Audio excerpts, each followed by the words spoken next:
Warahmatullahi wabarakatuh. Alhamdulillah, saya nak ambil kesempatan yang ringkas ini untuk memperkenalkan pada tuan-tuan satu lagi segmen ringkas di Tadabbur Center, iaitulah segmen Ta'aruf Kitab.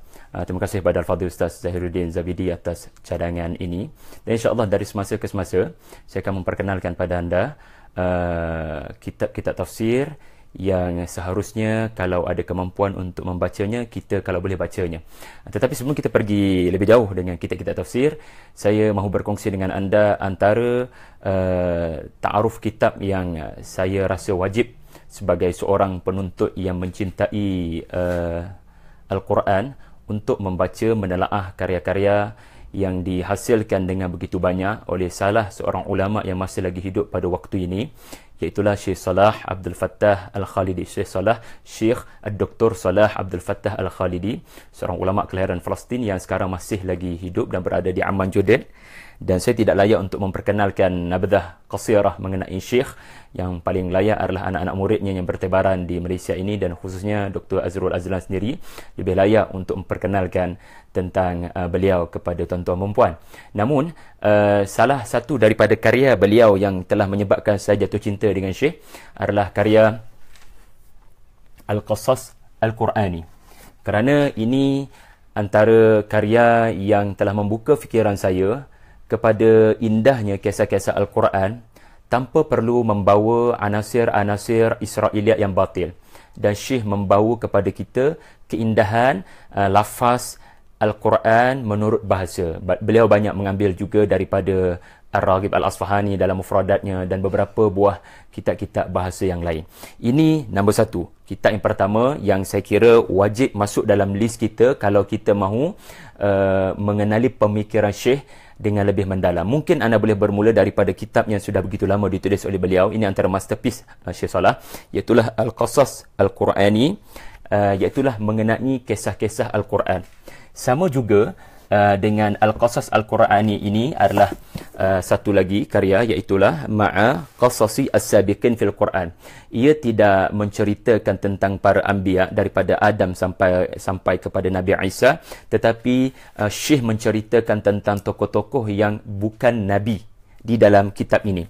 Antara yang dikupas adalah Zulkarnain, Khidir, Malikatus Saba, Ashabul Qaryah dalam surah Yasin, penasihat Fir'aun, Qarun, Ibu Musa. Jadi ini antara karya yang tebal sikit, yang belum lagi diterjemahkan saya rasa, yang kalau siapa boleh membaca dalam bahasa Arab, wajib bagi saya memiliki karya ini untuk merasai keindahan kisah-kisah Al-Quran. 4 tahun di Zaman Ibrah pun banyak antara sumber pertama yang saya akan baca adalah karya ini. Sebenarnya ada banyak lagi karya Syekh yang saya nak kongsikan, kesemuanya sekali, tapi dengan sangat ringkas, tidak semua saya nak cerita.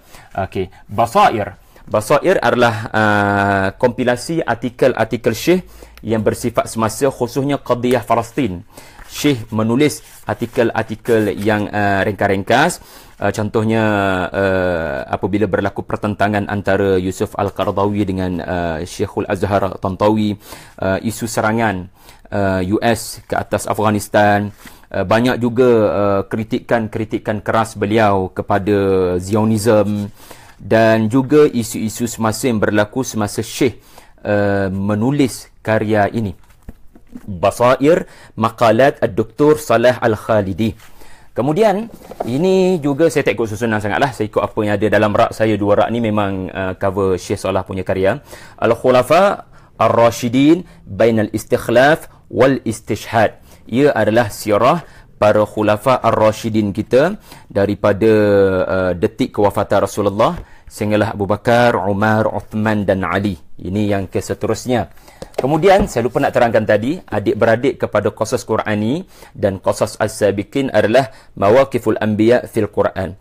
Saya berpandangan ini mungkin salah satu rumusan semula ataupun tahqiq daripada Syekh Salah kepada Qasas Qurani. Beliau merumuskan balik isu-isu yang kontroversi yang ada di dalam penulisan kisah-kisah Al-Quran, lalu Syekh mengemukakan mawakif yang sebetulnya menurut beliau. Sebagai contoh ya, beliau mengumpulkan iskaliat kisah Nabi Adam, iskaliat kisah Nabi Nuh, bagaimana status anaknya, adakah anaknya itu kenapa diajak naik ke atas bahtera, adakah kerana sayang kepada anaknya atau sebenarnya ada isu lain berdasarkan Al-Quran. So banyak fasal-fasal ataupun bab-bab yang disentuh adalah menyentuh kemusykilan yang muncul ataupun pertuduhan daripada orientalis ataupun musuh-musuh Islam. So banyaknya menjawab persoalan kontroversi sekitar kisah-kisah Nabi. Kemudian Al-Quran wa naqdun mata'ini ar-ruhban. Syekh menjawab salah seorang pederi yang mengatakan Quran ini adalah ciptaan karangan Nabi Muhammad dan bukan kalam Allah. Jadi beliau menjawab dakwaan pederi ini dalam bentuk yang sangat panjang lebar.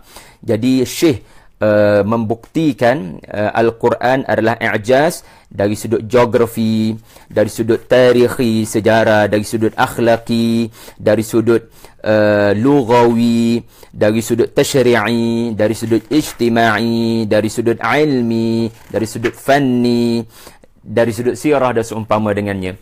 Jadi ini pun antara karya yang kita boleh belajar bagaimana Syekh berinteraksi dengan musuh kepada Islam itu sendiri. Okey. Kemudian yang ini banyak saya suka sangat kerana Syekh menerangkan mengenai keagungan kalimat-kalimat di dalam Al-Quran dan keagungan Al-Quran itu sendiri. I'jazul Quran al-bayani wa dalailu masdarihi ar-rabbani. Dalam kitab ini Syekh mengemukakan beberapa sudut kemu'jizatan Al-Quran, bukti-bukti ia bukan kalam Nabi Muhammad tetapi kalam Allah atas lisan Nabi Muhammad sallallahu alaihi wasallam. Sebagai contohnya, kenapa dalam Quran tidak disebut kalimat i'jaz ataupun kalimat mu'jizat? Apa itu definisi mu'jizat? Adakah kena ada tahaddi, ada cabaran daripada musuh? Bagaimana pula jika tidak ada cabaran daripada musuh?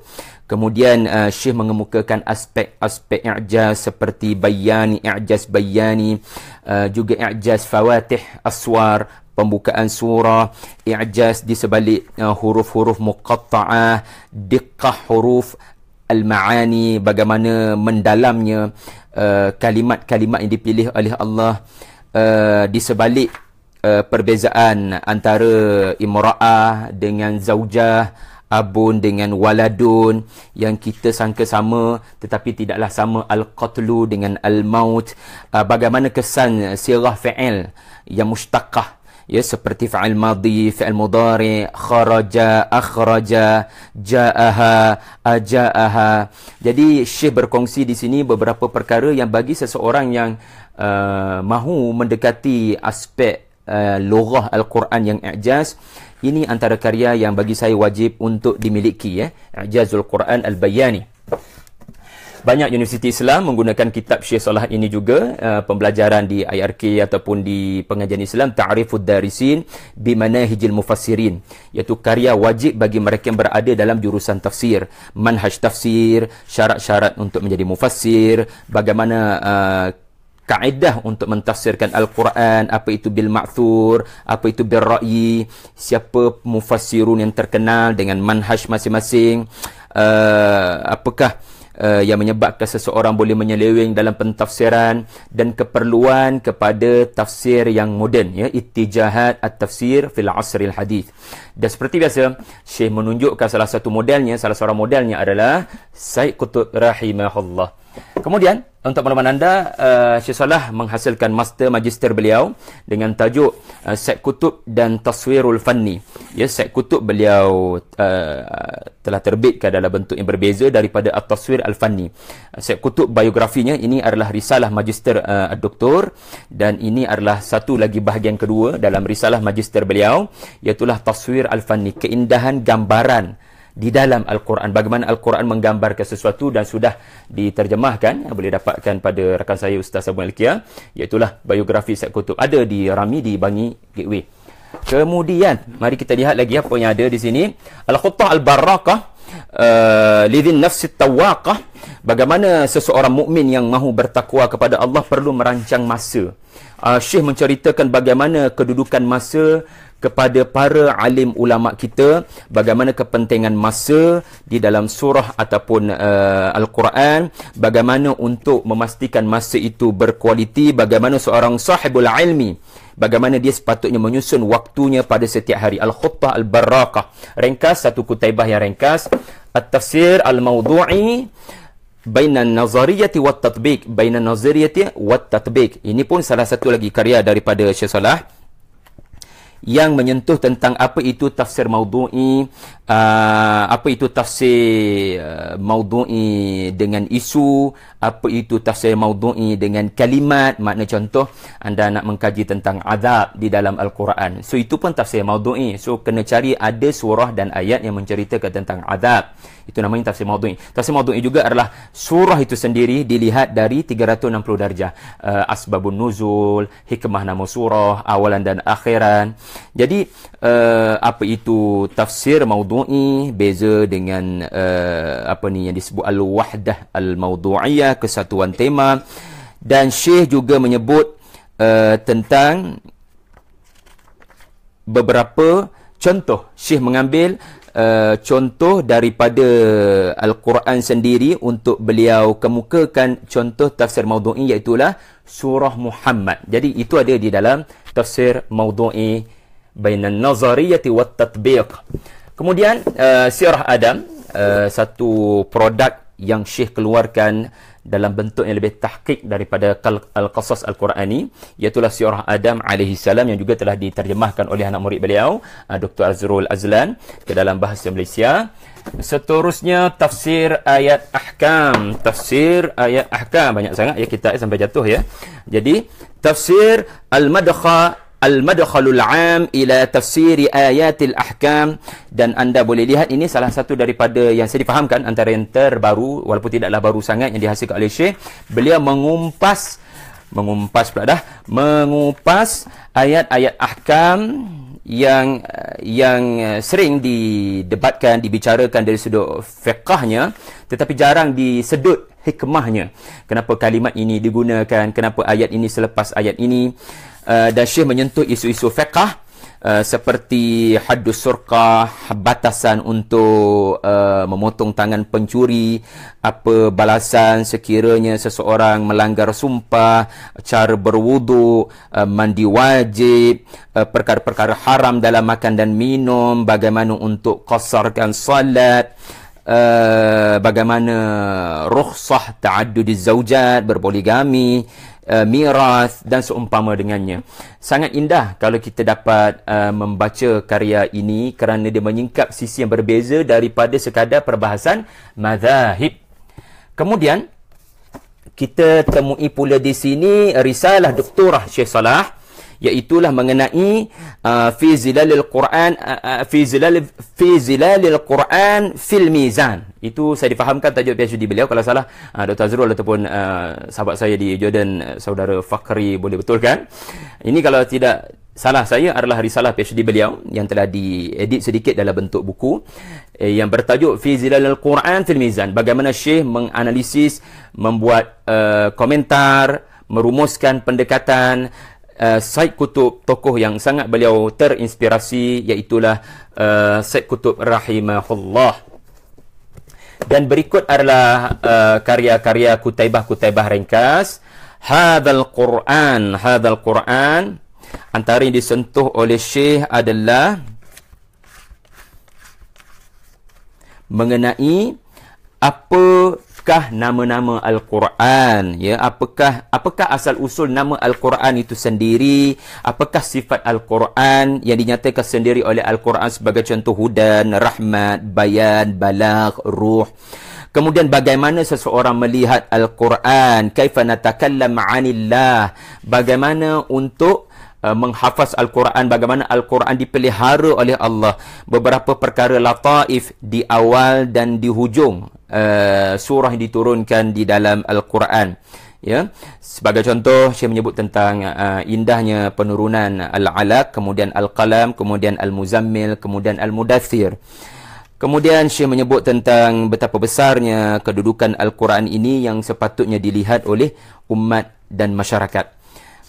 bagaimana sifat seorang yang menghafaz Al-Quran, apa kelebihan seseorang menghafaz Al-Quran, apa sifat seseorang yang mahu memikul amanah mentafsirkan Al-Quran. Jadi itu karya ringkas Syekh. Kemudian kita tengok lagi apa yang ada di sini ya. Asy-syakhsiyatul Yahudiyah min khilalil Quran. Bagaimana kepribadian Yahudi di dalam Al-Quran dibongkarkan oleh Syekh sejarahnya. Sejarahnya bermula daripada Bani Israel lagi, iaitu keturunan daripada Nabi Allah Yaqub alaihi salam. Bagaimana kerosakan pertama, kerosakan kedua yang telah berlaku, yang akan berlaku, apa khutut, apa perancangan yang perlu dibuat oleh umat Islam berdasarkan ma'alim, berdasarkan petunjuk daripada Al-Quran. Subhanallah. Kemudian kita lihat lagi apa yang ada di sini ya, iaitulah haqa'iq Quraniyah haula al-qadiyyati al-falastiniyah. Lebih kurang seperti asy-syakhsiyah al-Yahudiyah, namun Syekh memfokuskan kepada al-ardul muqaddasah. Bagaimana Al-Quran membentangkan mengenai al-ardul mubarakah, bumi yang diberkati, iaitulah Palestin.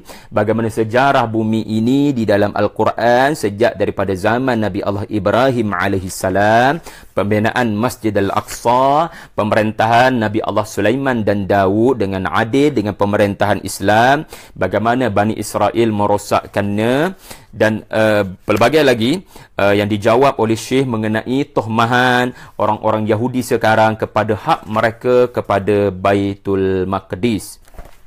Dan juga surah Al-Isra dikupas di dalam surah ini, di dalam kitab ini.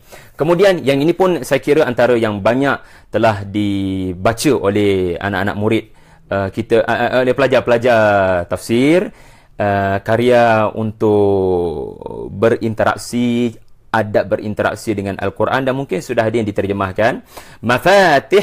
Mafatihun litta'amul ma'al Quran.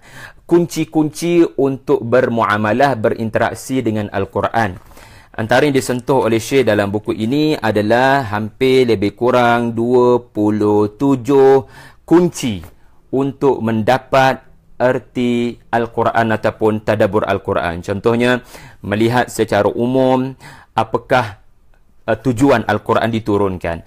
Kemudian antara yang disentuh oleh Syekh adalah tanzihul Quran anil Israiliyat, ketepikan Israiliyat dan fokus kepada apa yang disebut oleh Allah. Kemudian tahrirun nusus min quyudiz zaman wal makan, bebaskan nas daripada terikat kepada zaman dan tempat. Banyak lagi tuan-tuan yang disebut di dalam mafatih litta'amul ma'al Quran. Kemudian kita lihat lagi di sini suwarun min jihadis sahabati, iaitulah sirah mengenai jihad Rasulullah sallallahu alaihi wasallam, ma'rakah bersama dengan para sahabat. Antara yang disebut oleh Syekh adalah majmu'ah ataupun orang panggil apa ya, delegasi ataupun batalion Abdullah, batalion Abdullah bin Jahsh Al-Asadi, batalion Muhammad Al-Ansari, batalion Abdullah bin Atiq, batalion Abi Ubaidah Al-Jarrah, batalion Abdullah bin Anis Al-Ansari, batalion Amru bin Umayyah Ad-Damari, dan ada ramai lagi yang dikupas oleh Syekh dari sudut sirah dan ibarah ma'rakah, peperangan yang disertai oleh Rasulullah dan yang tidak disertai oleh Rasulullah yang dilakukan oleh para sahabat. Kemudian taswibat fi fahmi ba'dil ayat, iaitulah Syekh membetulkan beberapa perkara apabila seseorang berinteraksi dengan beberapa ayat di dalam Al-Quran ya. Beberapa contoh yang Syekh kemukakan taswibat ataupun pembetulan kepada beberapa ayat yang sering disalah faham adalah sebagai contohnya la tulku wa la tulku biaidikum ila tahlukah. Apa yang dimaksudkan dengan tahlukah? Adakah kehancuran? Adakah bunuh diri? Jadi apa maksud tahlukah di situ? Apa siyak ataupun apa konteks ayat yang digunakan? Banyak lagi yang disentuh oleh Syekh, hampir ya, kalau saya boleh kira di sini hampir 20 hingga 30 contoh-contoh taswibat, contoh-contoh pembetulan cara kita memahami ayat-ayat ini.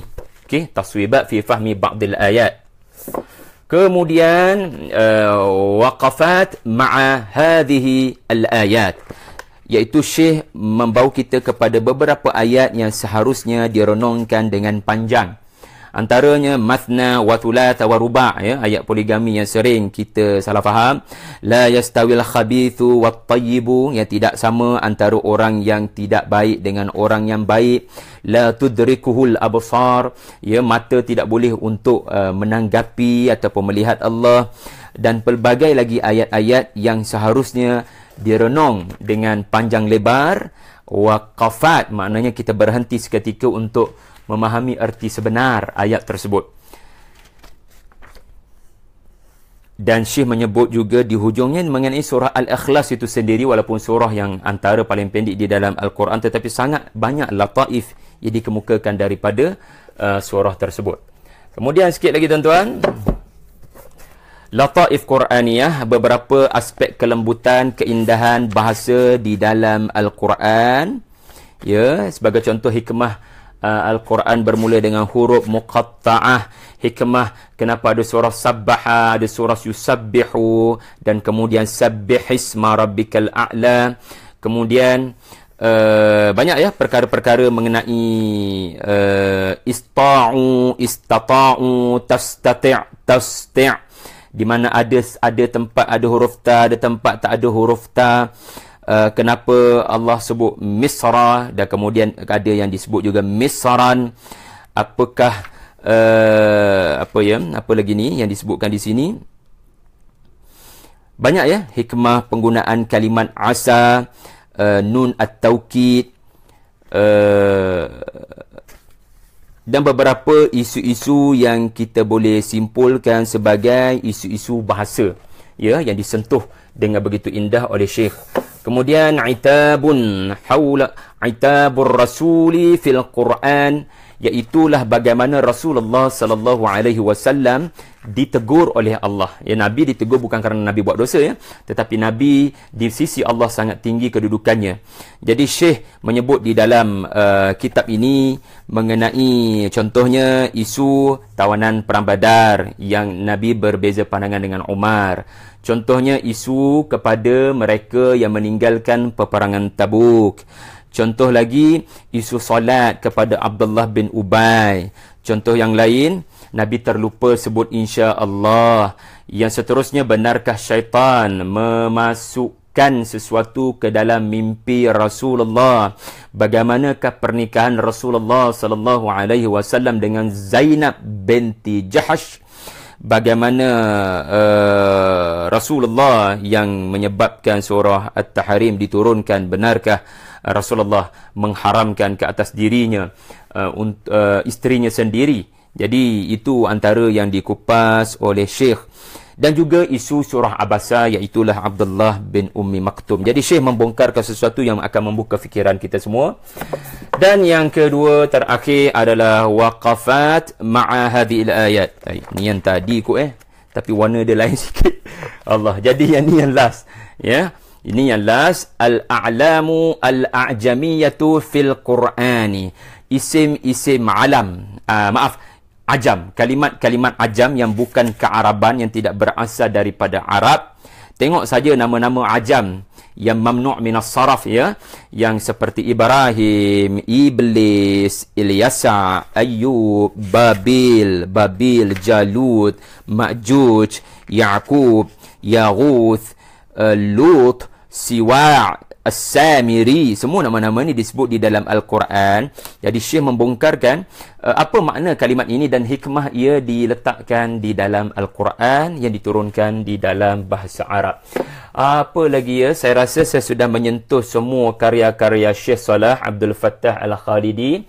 Kalau ada yang tertinggal itu, insya-Allah lah guru-guru saya boleh backup dalam ruangan komen. Sahabat saya Fakri pun boleh backup, insya-Allah. Jadi itu saja untuk ta'aruf kitab siri yang pertama. Mudah-mudahan semua berminat untuk mendapatkan karya-karya Syekh Salah. Dan lebih penting, mari kita membantu untuk menyebabkan lebih ramai mendapat manfaat daripada karya ini dengan penterjemahan. Wallahu a'lam. Assalamualaikum warahmatullahi wabarakatuh.